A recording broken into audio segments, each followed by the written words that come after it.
ಈ ದಿನ ಏನಿವತ್ತು 27ನೇ ತಾರೀಕು ಏನಿವತ್ತು ಕರ್ನಾಟಕ ರಾಜ್ಯಾದ್ಯಂತ ಇವತ್ತು ಬಿಸಿ ಊಟದ ಒಂದು ಧರಣಿಯನ್ನ ಹಮ್ಮಿಕೊಂಡಿದ್ದೇವೆ. ಒಂದು ರಾಜ್ಯ ಸಮಿತಿಯ ATC ಸಂಘಟನೆ ರಾಜ್ಯ ಸಮಿತಿಯ ಮೇರೆಗೆ 32 ಜಿಲ್ಲಾ ವೈಸು ಇವತ್ತು ನಮ್ಮ ಒಂದು ರಾಮನಗರ ಜಿಲ್ಲೆಯಲ್ಲೂ ಕೂಡ ಈ ಒಂದು ಪ್ರತಿಭಟನೆಯನ್ನ 4 ತಾಲೂಕುಗಳನ್ನು ಒಳಗೊಂಡ ನಮ್ಮ ರಾಮನಗರ ಜಿಲ್ಲೆಯಲ್ಲೂ ಕೂಡ ಇವತ್ತು ಉಗ್ರವಾದ ಒಂದು ಪ್ರತಿಭಟನೆಯನ್ನ ಏನಿವತ್ತು BR ಅಂಬೇಡ್ಕರ್ ಮತ್ತೆ ಕುವೆಂಪು ಅವರು ಮತ್ತೆ ವೆಂಕಟಪ್ಪನವರು ಮಹಾತ್ಮ ಗಾಂಧಿಯವರು ಗಾಂಧಿ ಭವನದಿಂದ ಅವರಿಗೆ ಮಹನೀಯರಿಗೆ ಮಾಲಾರ್ಪಣೆಯನ್ನ ಮಾಡುವ ಮೂಲಕ ಒಂದು ನಮ್ಮ ಉಗ್ರವಾದ ಹೋರಾಟವನ್ನ ಪಾದಯಾತ್ರೆ ಮೂಲಕ ಇವತ್ತೊಂದಿನ ರಾಮನಗರ ಜಿಲ್ಲಾ ಕಚೇರಿಗೆ ನಾವು ಮುತ್ತಿಗೆಯನ್ನ ಹಾಕಿ ಸರ್ಕಾರಿ ನಮ್ಮನ್ನು ಹಾಕ್ತಕ್ಕಂಥ ಸರ್ಕಾರಗಳು ಕೇವಲ ನಮ್ಮ ಬಿಸಿಯೂಟ ಮಾಡ್ತಿರ್ತಕ್ಕಂಥ ಸರ್ಕಾರಿ ಶಾಲೆಗಳಲ್ಲಿ ಮತ್ತು ಅನುದಾನ ಶಾಲೆಗಳಲ್ಲಿ ನಮ್ಮ ಅಡುಗೆ ಸಿಬ್ಬಂದಿಗೆ 3700 ಮತ್ತು 3600 ರೂಪಾಯಿ ಕೊಡ್ತಾ ಇರ್ತಕ್ಕಂಥದ್ದು ತುಂಬ ನೋವಾಗ್ತದೆ ನಿಜವಾಗ್ಲೂ ಕೂಡ ತುಂಬ ನೋವಿನ ಪರಿಸ್ಥಿತಿ.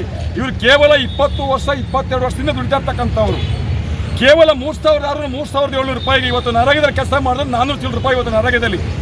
ಮತ್ತು ಇವತ್ತು ಗಾರೆ ಕೆಲಸ ಮಾಡ್ತಿರ್ತಕ್ಕಂಥವ್ರಿಗೆ ಇವತ್ತು 700 ಚಿಲ್ಲರೆ ರೂಪಾಯಿ ಬೀಳ್ತಾ ಇರ್ತಕ್ಕಂಥದ್ದು. ಇವತ್ತು ಕಾರ್ಮಿಕರಿಗೆ ಇವತ್ತು 10,000 ಕೊಡಬೇಕಾಗಿರ್ತಕ್ಕಂಥ ಸರ್ಕಾರ 10,000ದಿಂದ 18,000ವರೆಗೆ ಕೋರ್ಟ್ ಕೂಡ ಕೊಟ್ಟಿರ್ತಕ್ಕಂಥ ಆದೇಶವನ್ನು ಇವರು ಕೋರ್ಟ್ ಉಲ್ಲಂಘನೆಯನ್ನು ಮಾಡ್ತಾ ಇರ್ತಕ್ಕಂಥ ಸರ್ಕಾರಗಳು ಕೂಡ ನಿಜವಾಗ್ಲೂ ಕೂಡ ತುಂಬ ನೋವಿನ ಪರಿಸ್ಥಿತಿ ಇರ್ತಕ್ಕಂಥ ನಮ್ಮ ಹೆಣ್ಮಕ್ಳುಗಳ ಬಿಸಿಯೂಟ ಮಾಡ್ತಾ ಇರ್ತಕ್ಕಂಥವ್ರು.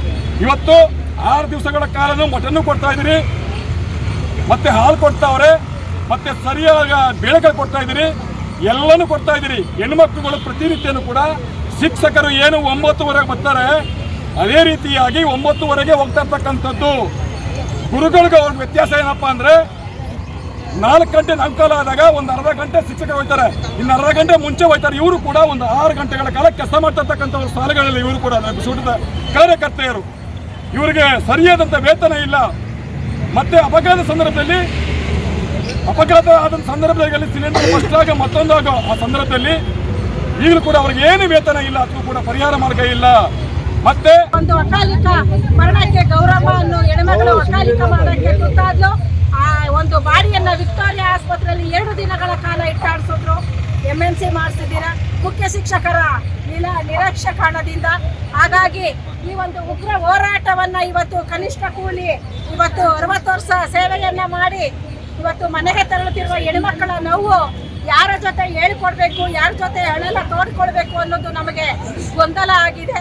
ಹಾಗಾಗಿ ಈ ಒಂದು ಹೋರಾಟ ಯಶಸ್ಸಾಗಿ ನೀವೇನಾದರೂ ಒಳ್ಳೆ ಆಳ್ವಿಕೆಯನ್ನ ಮಾಡುವುದೇ ಆದರೆ ಕಾನ್ಪುರದಲ್ಲಿ ಏನಿವತ್ತು ಒಂದು ನಮ್ಮ ಪ್ರಿಯಾಂಕಾ ಗಾಂಧಿ ಮೇಡಮ್ನವರು ಏನು ಹೇಳವ್ರೆ, ನಿಮಗೆ ನಮ್ಮ ಸರ್ಕಾರ ಬಂದಲ್ಲಿ ನಿಮಗೆ 6ನೇ ಗ್ಯಾರಂಟಿಯಾಗಿ ನಾನು 6,000 ವೇತನಕ್ಕೆ ನಾನು ಹೆಚ್ಚಳ ಮಾಡುತ್ತೇನೆ ಅಂತ ಹೇಳಿದವರು ಗೊತ್ತಿಲ್ದಂಗೆ ಆಗೋಗವಳೆ. ಅವರು ಈ ಕೂಡಲೇ ಈ ಒಂದು ಸುದ್ದಿಯನ್ನ ಗಮನಕರಿಸಿ ಹೆಣ್ಣು ಮಕ್ಕಳ ಕಡೆ ಗಮನ ಹರಿಸಿ ಮತ್ತೆ ಏನು ಬಿಸಿ ಊಟದ ಹೆಣ್ಮಕ್ಳು ಒಂದು ದಿನಕ್ಕೆ ಎಷ್ಟು ಕೂಲಿಯನ್ನ ಪಡಿತಾವ್ರೆ ಅನ್ನೋದೇ ಇಲ್ಲಿ ಪ್ರಶ್ನೆಯಾಗಿ ನಿಂತಿದೆ. ನಾವು ಭಿಕ್ಷುಕರಲ್ಲ, ನಮ್ಮ ನಂಬಿರುವ ನಮ್ಮ ಕುಟುಂಬಗಳಿವೆ. ನಮ್ಮ ಮಕ್ಕಳು ಸರ್ಕಾರಿ ಶಾಲೆಯಲ್ಲಿ ಇಲ್ಲ ಅಂದ್ರೆ ಇವತ್ತು ಸರ್ಕಾರಿ ಶಾಲೆ ಇಲ್ಲ, ಉಳಿವಿಲ್ಲ. STMC ಮಕ್ಕಳಿಲ್ಲ ಅಂದ್ರೆ ಇವತ್ತು ಸರ್ಕಾರಿ ಶಾಲೆಗಳು ಉಳಿಯಲ್ಲ. ಹಾಗಾಗಿ ಕನ್ನಡ ಶಾಲೆ ಉಳಿಯಲಿ, ಬೆಳೆಯಲಿ, ಹಾಜರಾತಿ ಜಾಸ್ತಿ ಆಗಲಿ, ಗುಣಮಟ್ಟದ ಆಹಾರವನ್ನು ನಮ್ಮ ಸರ್ಕಾರಿ ಶಾಲೆಗೆ ಸರಬರಾಜು ಮಾಡಲಿ. ಮತ್ತೆ ಹಾಗೆ ಏನು ಬಿಸಿ ಊಟದ ಹೆಣ್ಣು ಮಕ್ಕಳನ್ನ ಕಡೆಗಣಿಸಿರುವ ಸರ್ಕಾರ ಇವತ್ತೊಂದಿನ ಪರಿಗಣಿಸಿ ಅವರ ಸೇವೆಯ ತಕ್ಕಂತೆ ಸೇವಾ ಭದ್ರತೆ ಕನಿಷ್ಠ ಕೂಲಿಯನ್ನ ಜಾರಿ ಮಾಡಬೇಕು ಅಂತ ಈ ಒಂದು ಪ್ರತಿಭಟನೆಯ ಮೂಲಕ ಸರ್ಕಾರಕ್ಕೆ ಎಚ್ಚರಿಕೆಯನ್ನ ಕೊಡ್ತಾ ಈ ಒಂದು ಪಾದಯಾತ್ರೆಯನ್ನ ನಾವು ಇವತ್ತೊಂದಿನ ಮುಂದುವರಿಸ್ತೀವಿ. ರಾಜ್ಯದಲ್ಲಿ 7 ಕಾರ್ಯಕರ್ತರು ಮರಣ ಹೊಂದಿರ್ತಕ್ಕಂಥವ್ರಿಗೆ ಸರ್ಕಾರ ಏನೂ ಇನ್ನು ಪರಿಹಾರ ಘೋಷಣೆ ಮಾಡಲಿಲ್ಲ.